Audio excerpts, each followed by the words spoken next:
Hey guys, welcome back to another video. We are inside of the flower room checking out these two beautiful blueberry butchers from Irie Genetics at day 30 of flower.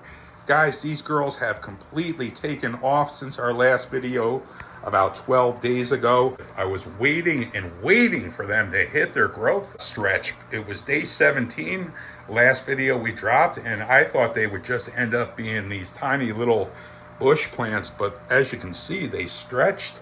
There's only about 18 inches of light between the top of the plants and the canopy. It's really stacking up. These girls are eating like crazy right now, guys. Okay, what else do we have in here? We've got that straggler. Remember that slow growing Jack the Ripper blueberry cross, the other blueberry butcher? She's taken off, guys. I think she was just dying to get into flower. She's in a 3-gallon cocoa pot, and this is the only plant in the room that's not being fed organically.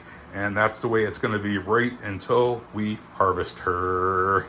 All right, what else do we have underneath the Mars Hydro FC 8000? It's the peanut butter pie from Raw Genetics, doing fantastic. This is the first day.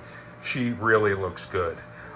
She's kind of been under the weather a little bit, but she loves this new spot right against the wall underneath the light behind these two giant girls. And today's kind of cool, guys. We're going to go backwards.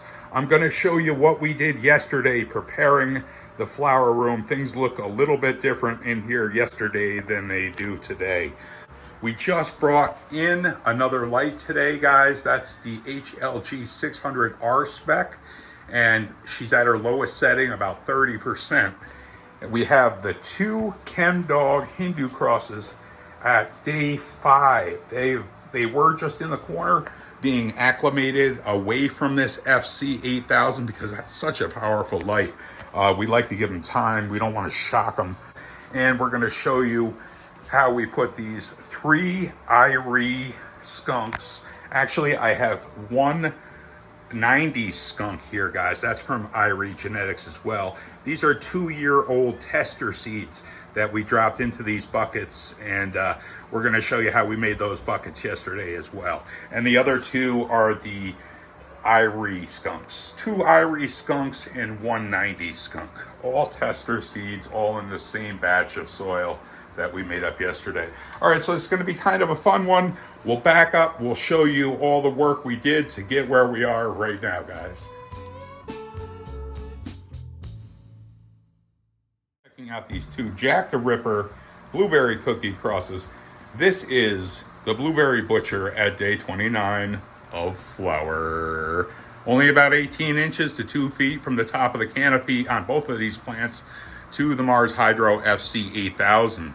And the lateral branching on this plant right here, this is the A plant, we have an A and B, is stacking, guys. Really, almost as high as the main cola. And these branches, no training whatsoever, beefy. So hopefully she can hold herself up because they are elevated up on some buckets. I like keeping them up in the air. It allows this wall fan I have over here to really hit the whole plant. Exceptional stretching in the last 11 days since our last video. Kind of amazing, guys. I was not expecting it, and she is drinking a lot of water. We're changing the water probably every 3 days at this point. We've got a batch right here in the reservoir. I've got it hooked up. It's very noisy. That's why I'm keeping it off during this video. But that's been pH'd 2 times, guys, and it's locked right in at 5.9. It's been going probably for about 4 hours today, so I know it's nice and stable. 7 gallons of feed getting ready for these 2 buckets right here. It's a very simple process with the bubble buckets. I drilled my holes in the top here, so now I just have to pull up the slack on the air stones. There's 2 air stones in both of these buckets, and just take the whole top right off and drop it onto the other blue bucket that matches this one. And remember to put the sticker on too. And I'm all set. It's very simple, guys. And they're probably eating about 1 gallon a day right now. So we're doing this every 3 days at this point. But it's worth it because the growth is off the chain. I mean, just really nice. A lot of fun growing DWC sometimes. I know it can be problematic, but this has been a pretty easy grow, and I am pumped to watch these flowers explode. Every day is kind of cool coming in here.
Beautiful little clone there. Got my Clonex.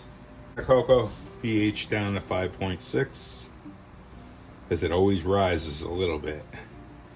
And in the cup she goes. I'll throw a baggie over her, and then we'll put her inside the 2x4. And I'll keep her completely sealed up like that for a week.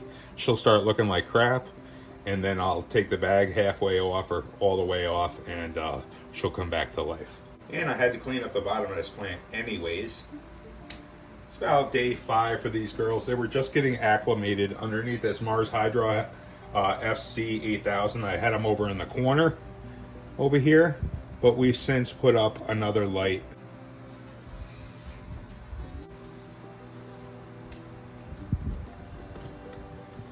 Work that into the soil. It's really a soil conditioner. Great nutrition.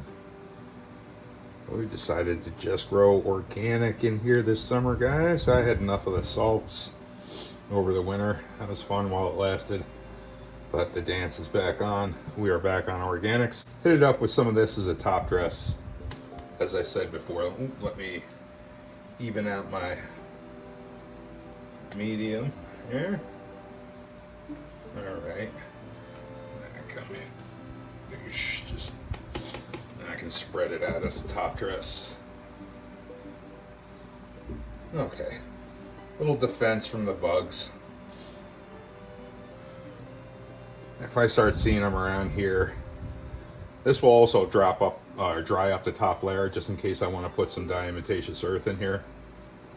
Because last thing I want to do is start kicking up the fungus gnats when I've got some of these girls at like week 4 of flower. That wouldn't be smart. Okay, so they're all set. They got a little bit of can of cocoa on top of them. Like I said, that's going to help both as a top mulching layer. It's going to help keep the bugs down, and it's going to dry out the medium a little bit just in case I want to come in and do my go-to. That's the DEE, the diatomaceous earth, and put it on the top. It just works for me every time, guys. I don't like the messy powder, but if you're neat about it and you don't use a puffer, just come in with a cup and lay it on as thin as you can, kind of like seasoning a steak. Then you get a nice thin layer, and then the only thing is you gotta feed from the bottom. But that's okay. Both of these girls were fed today, so they're probably gonna, at this stage of the grow, they're probably not gonna need another watering for about 5 days at least. And if we do, we can just bottom feed.